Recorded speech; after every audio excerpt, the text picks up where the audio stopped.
Welcome to this video. This video is about round 10, game 10 of the World Championship match currently held in Sochi, Russia. We had a super dull game 9 where basically nothing was happening.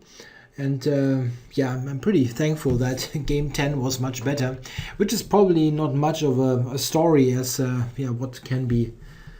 Anything is more exciting than game 9. But you can look forward to this game. It's really interesting. Let's see what happened today. Anand playing white and he went with d4 again. So it seems that he has made this his principal choice for this match.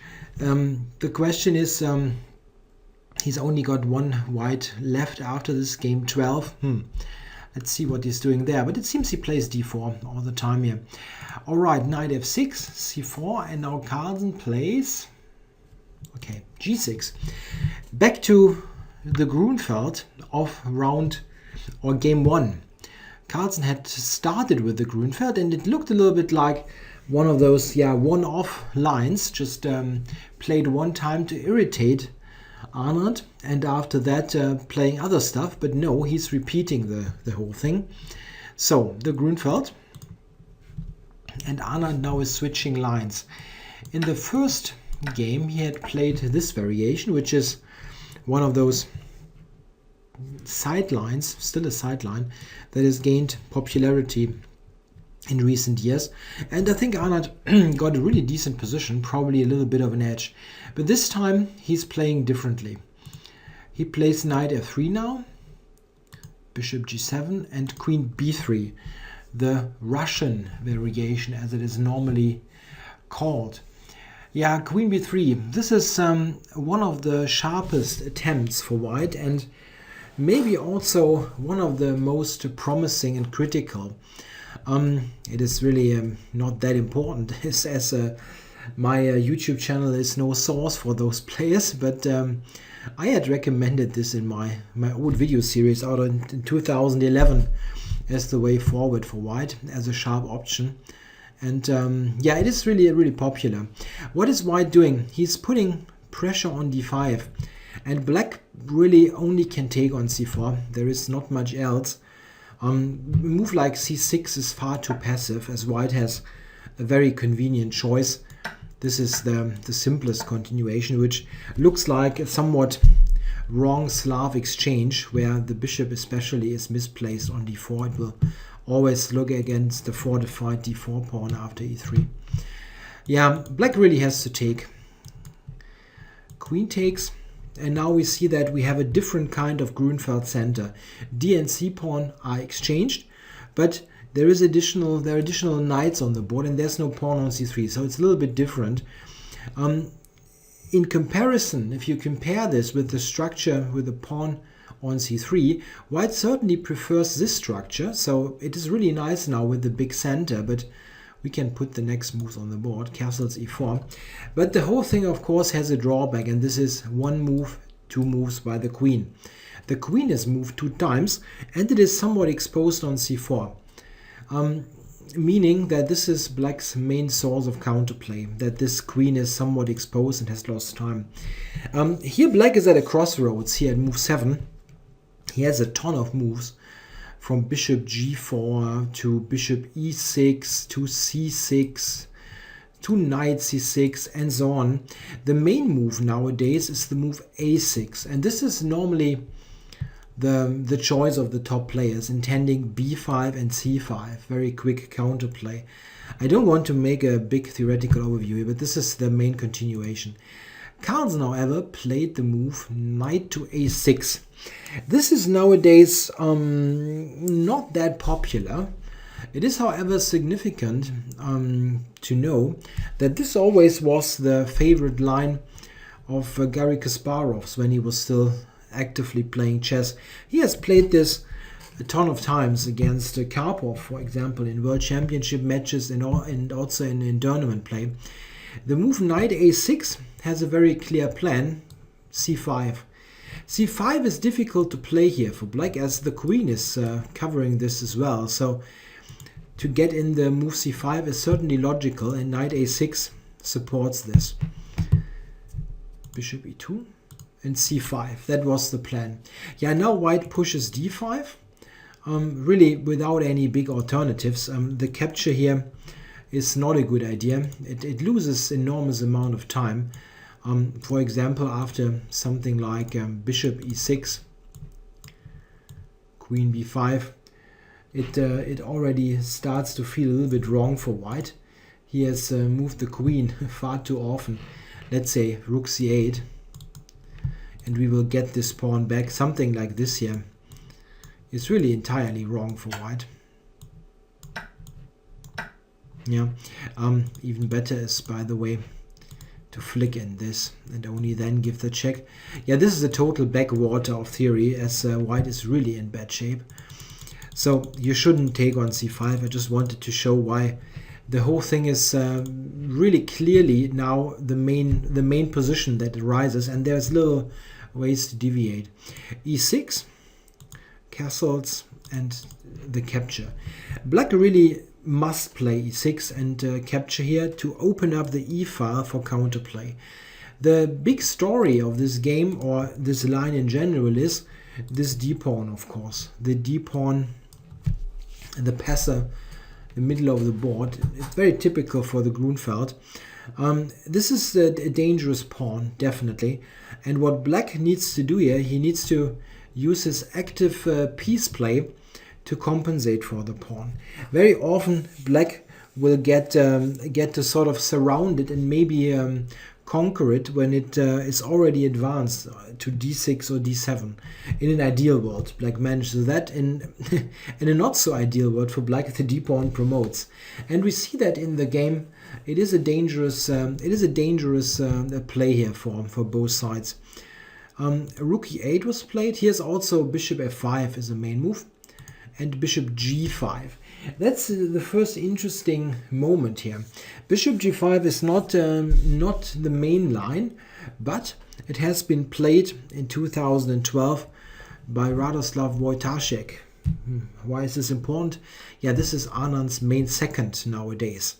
So one of Anand's helpers has played bishop g5 only 2 years ago, and that is pretty much a big hint for Team Carlsen to look at this beforehand. It was actually quite surprising that Carlsen still took some time in the next couple of moves, but it is always difficult with him to figure out if he's in his preparation or not, or doing it over the board, or he actually has the preparation but he's still thinking. It's sometimes hard to think,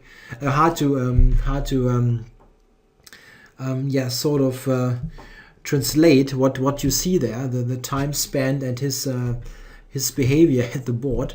It's very hard to figure out. I actually think that quite often he is in his prep, but he's still rechecking over the board most things, because it's a simple fact that he sees more than anybody else in the world when he just sitting at the board and thinking. And I think very often he will find additional ideas or spots in his analysis that might require some rechecking. Yeah, he played this back to e3, this bishop, and bishop f5.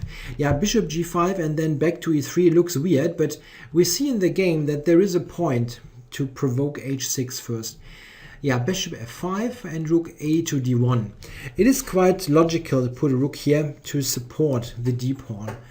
Yeah, and here in this position, in this mentioned Wojtaszek game, Wojtaszek-Ponomarev, queen b6 was played, and somewhere in the following moves there's probably an improvement for white. I don't want to look at this too deeply because Carlsen now played a different move. He played knight e4, and this must have been a planned improvement, I believe. It would have been weird if they didn't anticipate this position to pop up when Anand's main second has played it before. Knight e4 is of course a very direct move and entirely normal for this structure. What are possibilities now for white? The thing is that after knight e4 there are basically three moves. White can take the knight This is what Anand did. Or he can choose differently. A dangerous move here would have been d6. A very direct approach, but interesting. If black now takes the pawn, which is a big mistake, then queen f4 will ultimately win this piece. It's really a deadly situation here on the d file. This knight will get lost, or some other material. Black after d6 cannot take the pawn, which in itself makes it look really dangerous. Yeah, black, however, can take here and play queen f6. This leads to very sharp play and difficult, really difficult to assess.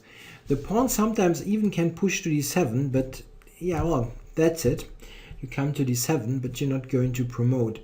Yeah, for example, queen b5 is an interesting continuation here, looking at the b7 pawn. But black can continue. It is not a terrible position for black. Can play bishop to e4 all of a sudden to cover b7.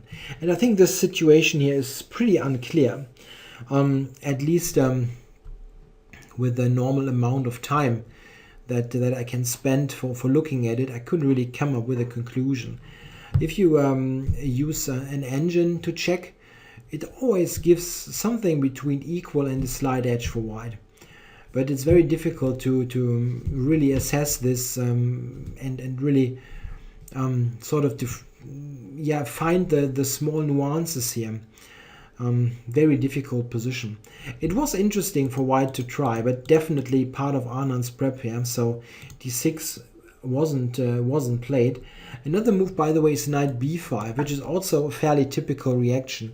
This also addresses black's idea with knight e4. I mean, besides probably sometimes to just take on c3, but one idea is also to put the knight on d6, of course, where it would be ideally placed to block the d pawn. Yeah, well, knight b5, as mentioned, is also an option. And this is sort of anticipating knight d6. You can just take it then. Also interesting, this move, knight to b5. It is, however, not clear what it is accomplishing. Even if black plays the ultra cheeky bishop takes b2, it's not clear that white is actually getting somewhere concrete. Something like d6, black might just retreat. It looks totally bonkers, giving up to Tempe for this silly pawn, but even that is not a win or anything for white. It looks very dangerous, but it does not seem to win. Besides, of course, that black cannot or can avoid to take on b2, which is really looking kind of crazy. Knight c7, for example, is an alternative. Yeah, it's hard to say. Those alternatives, d6 or knight b5, are definitely worth considering. However, Anand took on e4. And Carlsen recaptured with the bishop. I sort of screwed up my notes here totally. Knight takes e4.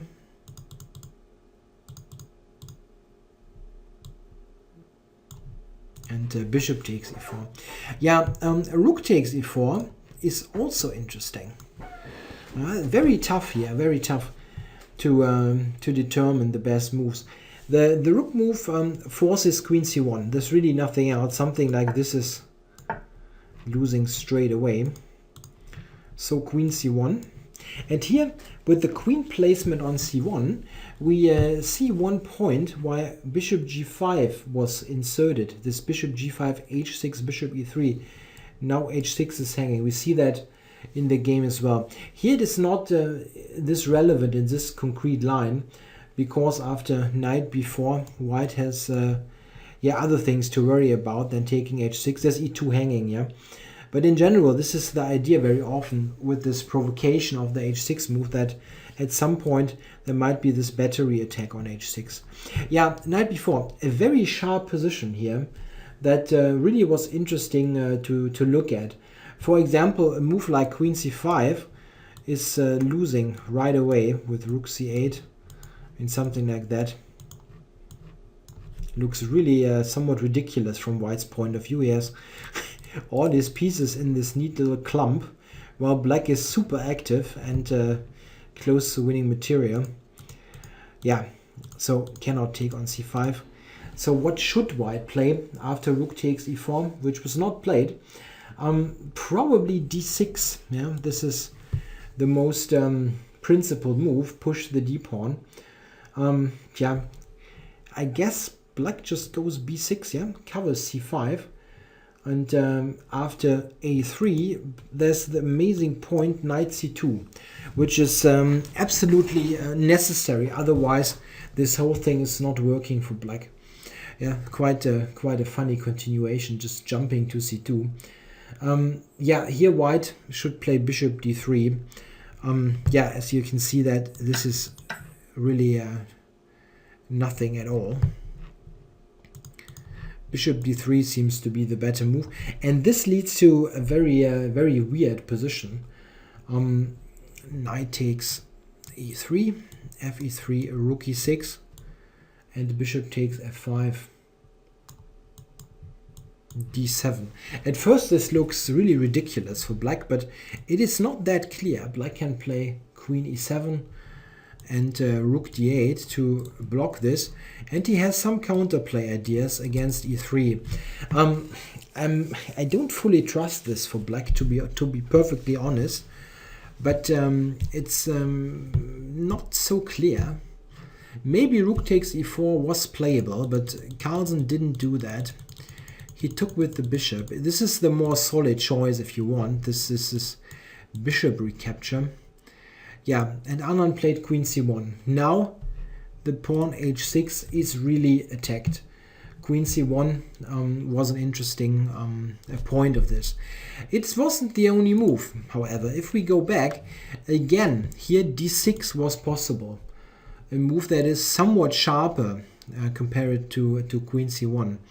I actually think that this was maybe a chance for Anand. It's not clear. Bishop c6 seems to be the best move. Other moves, I think, land black into trouble. The idea of this move is that black wants to play the funny regrouping knight to b8 and knight to d7. Quite nice. For example, something like this. Let's say rook d2, rook c8, rook d1, and knight b8.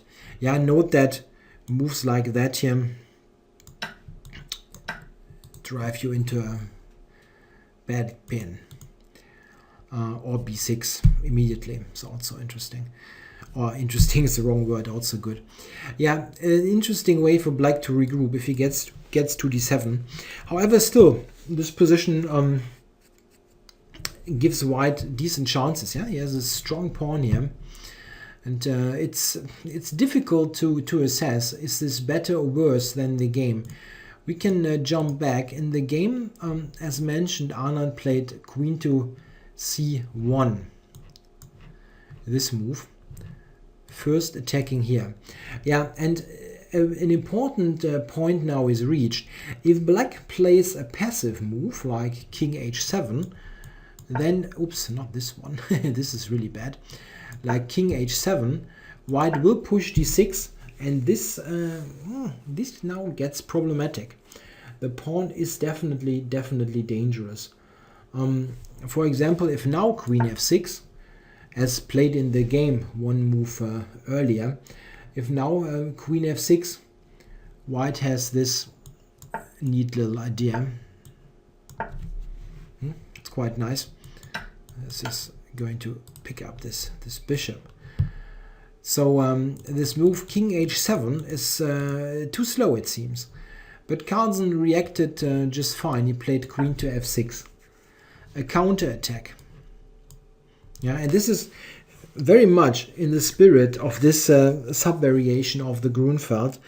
Black has this active piece play with his bishops on g7, e4, sometimes those knight b4 ideas to compensate for this dangerous pawn. And very often it is a purely tactical affair, yeah, where the concrete lines simply determine the outcome of the game. There's very little strategic consideration or long-term planning. It's just a matter of calculating, is this d-pawn dangerous or not. Yeah, Anand now took on h6. which is basically the only continuation to really, to play. What else is there? You cannot really not take. So he grabbed it. Bishop h6. And now Carlsen took on b2. Yeah, takes b2. Yeah, and now Anand took on b2. Just basically the only move. There's not really much else. Takes. Yeah, and here in this position is move 19. Here there might be a key point of this game. I think that on move 16, the move d6 was interesting, and in move 15 as well. But here d6 is probably here's the position where d6 is probably the most dangerous. It wasn't played. Anand played knight g5, which also, of course, makes perfect sense. It's a good aggressive move. But as mentioned, it all hinges here on small tactical detail, and it seems that d6 is more dangerous. We can have a look. d6. And now, what should black do? One point is, or one idea in general is that white wants to get in something like this, attacking f7. Yeah, and of course simply to push the pawn, maybe get it all the way to d7.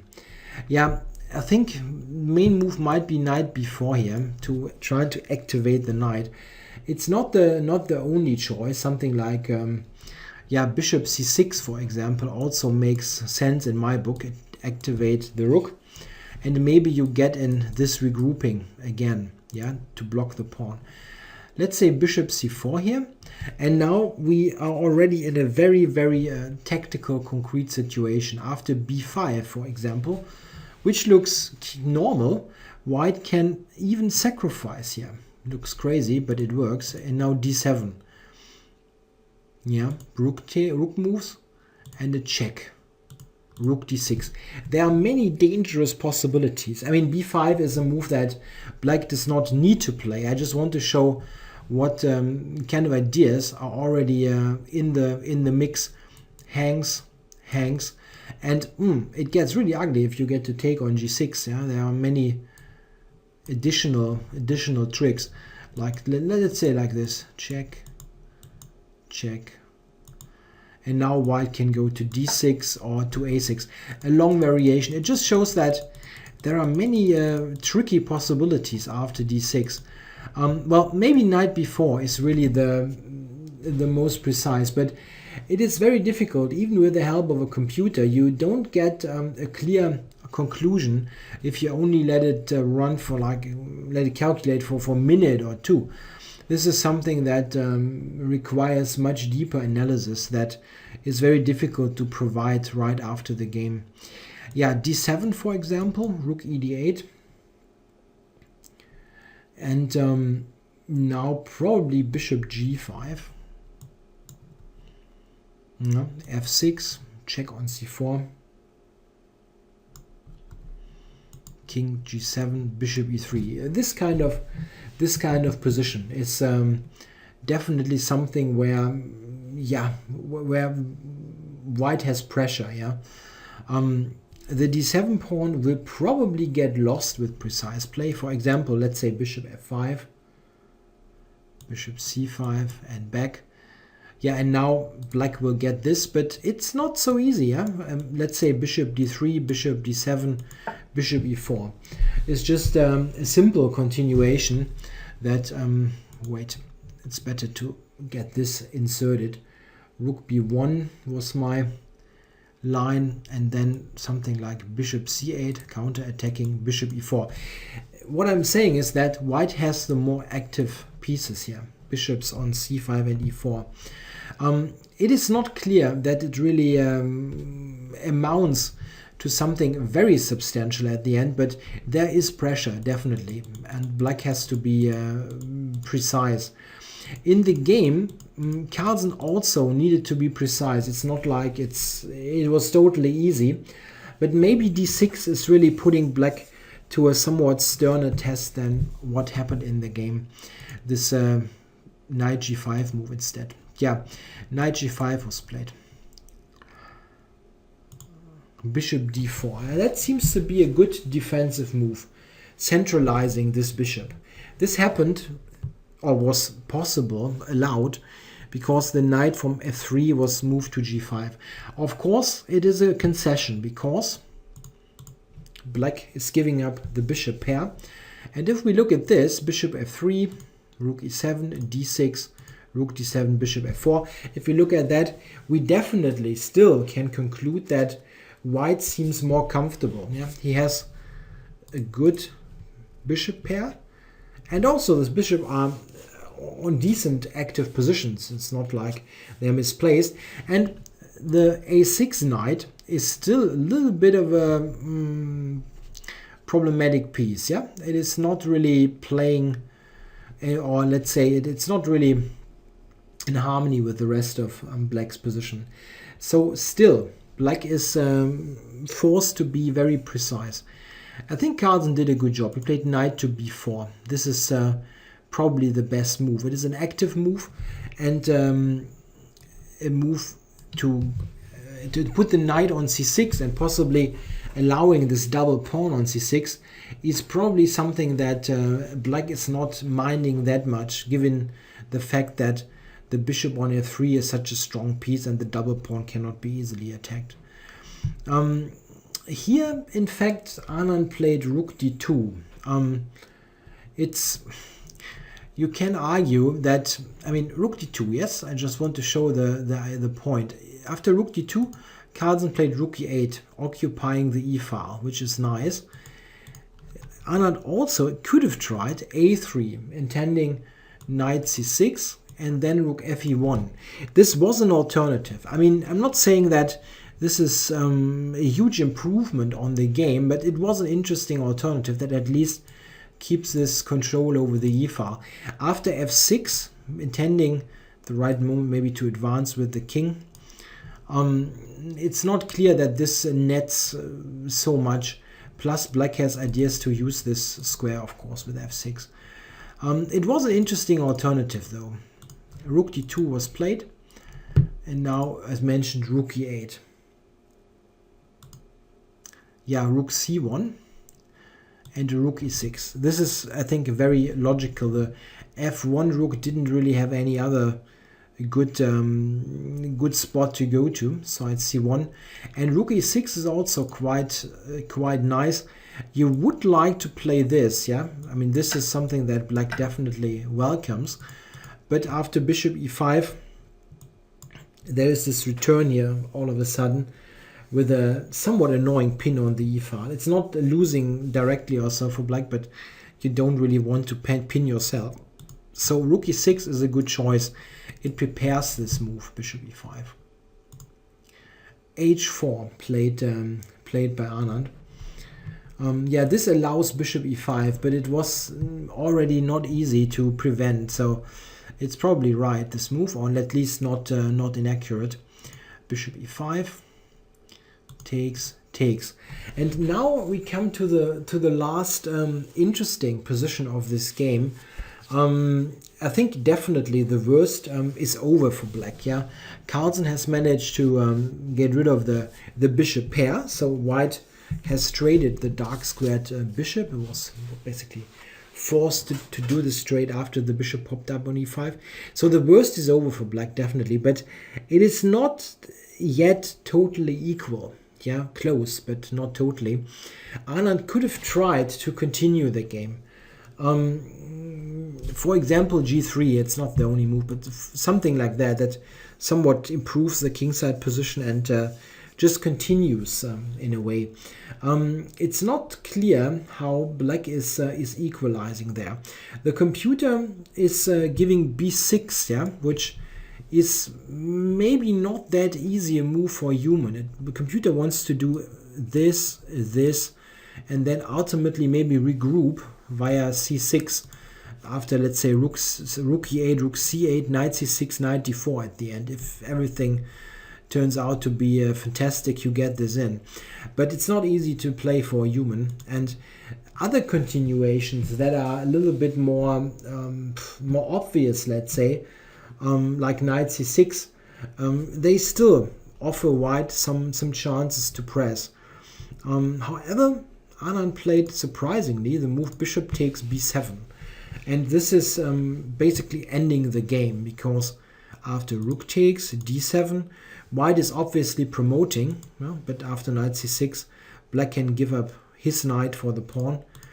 And here, after rook d2, Anand offered a draw, which was accepted after a minute think of Carlsen. It's often a good idea when you were under pressure before and your opponent offers you a draw. It's very often a good idea to think for a moment and not accept it immediately, simply because it will often happen that when you sort of have managed to sustain the pressure and you're out of the woods in a way, very often the position is turning completely and the opponent is just offering a draw because he feels he's starting to stand worse. And then it's a good idea, of course, to look at this carefully and maybe decline. However, this position is simply totally equal. And Carlsen then accepted the draw. It's also totally fine in the match situation. This pass pawn on the c file is totally no factor. White can easily always attack and stop it, and or initiate counterplay on the a pawn or somewhere else. It's really totally equal.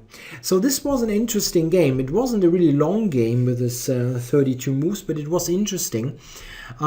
Probably, if we do look back at some key points, it can be that somewhere around here the improvements for white, might, or there might be some improvements for white.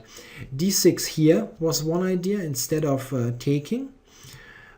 Here d6 was interesting instead of queen c1, and we had after bishop takes and queen c1, queen f6, takes. Here d6 was also interesting. Those exactly these three spots. It could be that there are the spots where white can improve his play and maybe maintain some advantage. Even right at the end, Anand could have played a little bit more decisively.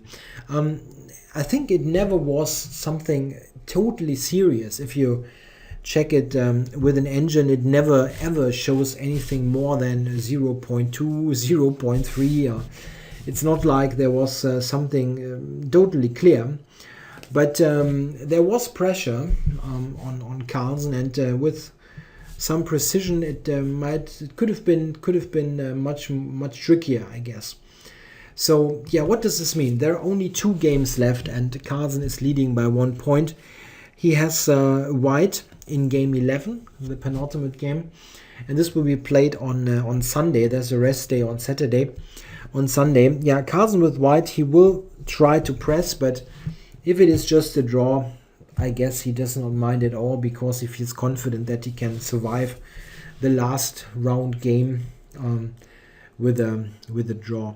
However, we shouldn't forget that Carlsen, in the last match that he won against Anand, he had a very comfortable lead at the end. He had a 2-game lead, and it was even a 3-game lead with, I think, game 9 when Anand overpressed or blundered in a nice position.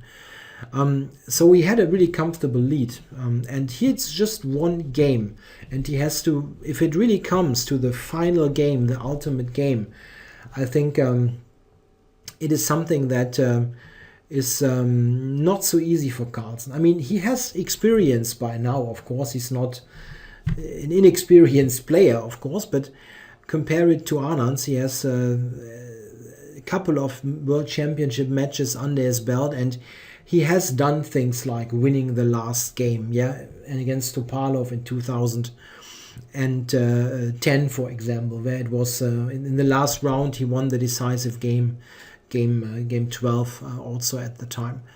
So he has managed those kind of things. And Carlsen's last super high pressure situation was the London Candidates 2013, where he lost in the last round, when he would have qualified with a win for sure, or with a draw against Swidler. So it is not a clear-cut thing that Carlsen is not losing the last round. So it is still, there is suspense.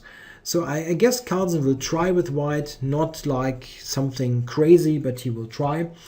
My personal bet is that it might be a draw, because Anand might really put all his, let's say, all his money on the last round. It's possible. I don't think that Anand, let's say if Carlsen plays e4 again, Anand will not go crazy with black and play something totally crazy. No, will not happen.